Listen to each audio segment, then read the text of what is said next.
Hi everybody, Dr. Joe here, and as a physical therapist focused on working with active adults, something I've seen a ton of lately is pickleball injuries, specifically injuries to the knee. Now I've noticed that all of these clients have a few of the same things in common.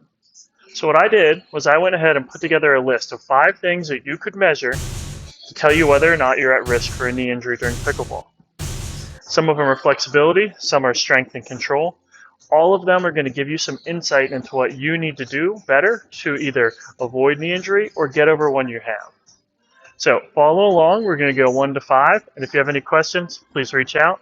Make sure you subscribe as you'll have to see more of this content coming. The first thing you're going to need is called tibial internal rotation range of motion. So it's the ability of the lower leg and ankle to move inward without taking the knee with it. The reason this is important is we're playing pickleball and we plant and our knee dives in. We can absorb that force at the lower leg and ankle. We're going to save the knee. Now what we're looking for is at least 15 degrees. So this is a 15-degree angle. Hopefully you can see it. I'm going to set this on the floor. I'm going to set my heel right on top of it. I'm going to use my hands to hold my knee, and then I'm going to see if I can pivot my foot past 15 degrees.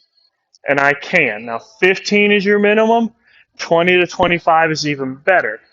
If that's not a motion you have, I suggest trying to improve it because it's really going to save your knee stress in the long run. The next thing you're going to need to avoid knee injuries in pickleball is ankle dorsiflexion range of motion. Now, that motion is the ability for the toes to come up without the lower leg changing position. What it allows is for us to shift our weight over top of the foot without having to lift our heel, thus directing all of that stress up to the knee. So there's 2 ways you can look at this. I like to do both. The first is that you can put your heel on the ground, pull your toes up, and get enough clearance for 2 inches right under your toes. That's your one minimum. Your other minimum is going to be kneeling, shifting your knee forward, and being able to get your knee beyond your toes. It's vital that you have both these amounts of motion in order to play pickleball without damaging your knee, again, because the ankle absorbs a lot of that force before it ever makes it to the knee joint. The next thing we need at the knee joint to avoid an injury is going to be full motion in both directions. We're talking straight or extension or bent, which we call flexion. I simply want you to be able to achieve a perfectly straight knee when standing. You may even have a little bit more. And you want to achieve a knee flexion angle at the very minimum 100 degrees, preferably closer to 110, 120. So again, if I do this, I trace a line here, here, I should hopefully be able to achieve something over 100 degrees if I'm looking to absorb force at the knee adequately while playing pickleball or any other sport for that matter.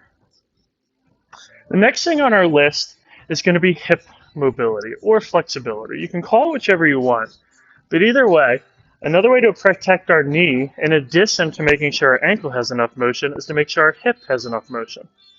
What I like to do is put one foot down, toes facing straight forward.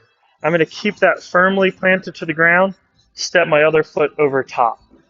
I want to achieve at least a 45-degree angle where I step to.